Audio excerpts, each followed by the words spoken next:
Welcome back to Hey Kentucky. We kicked Matt Jones off the set because he didn't belong in the big city of Louisville. And so we're joined now by the president and CEO of the Ali Center, of the Muhammad Ali Center, who was kind enough to open the doors to us here, Brother Donald Lassier. Man, so good to see you, man. Good to see you, Dr. Thank you for having us in. Thank you. We got some time. I could spend like 2 hours talking to you, but we got about 5 minutes. Tell the people about you. I know your story, but you're not a native Kentuckian. Where are you from, and how did you come to be here? Great. So I grew up on the south side of Chicago and in a neighborhood where we idolized 3 people: Muhammad Ali, Malcolm X, and Bruce Lee. Bruce Lee. That's right. Bruce Lee. That's right. Tell me about this.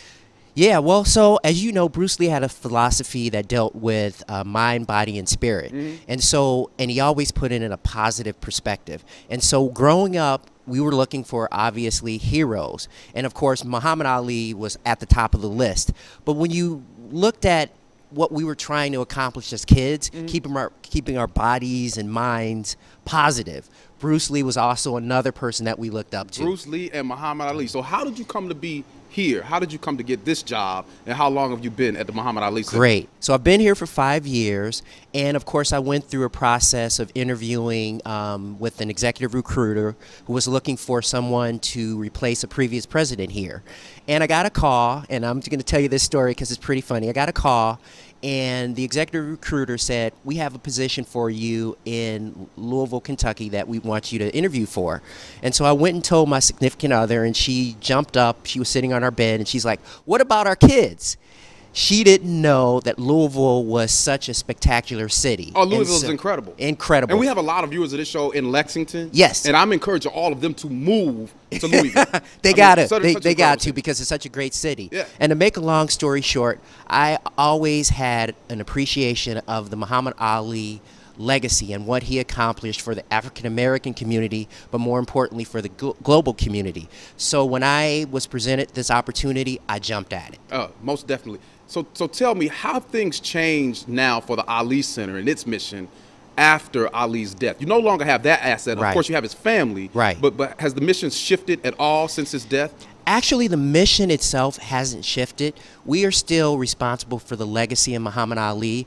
What has shifted is we don't have him with us. Right. So we have to be a louder voice for social change. We have to be a louder voice for inspiring people to be great and do great things. So that's what the biggest change is. The center has now got to act more proactively and be more focused on making sure that Ali's messages are carried forward to future generations. And speaking of Ali's message in future generations, you have so many athletes now. Yes. I mean, across lines of race and sport, from Colin Kaepernick to Megan Rapinoe, who are speaking more and more on socio-political issues, and invariably they're compared to Ali. Yes. Now, how do you feel about that? Do you think the comparison is legit, and how do you feel about them, speaking on these issues? Because a lot of people don't like it, as they didn't like it with Ali. Well, right? Absolutely. And I think the comparison for the most part, is legitimate. You take a Colin Kaepernick, who really what Colin Kaepernick is saying, don't kill my people.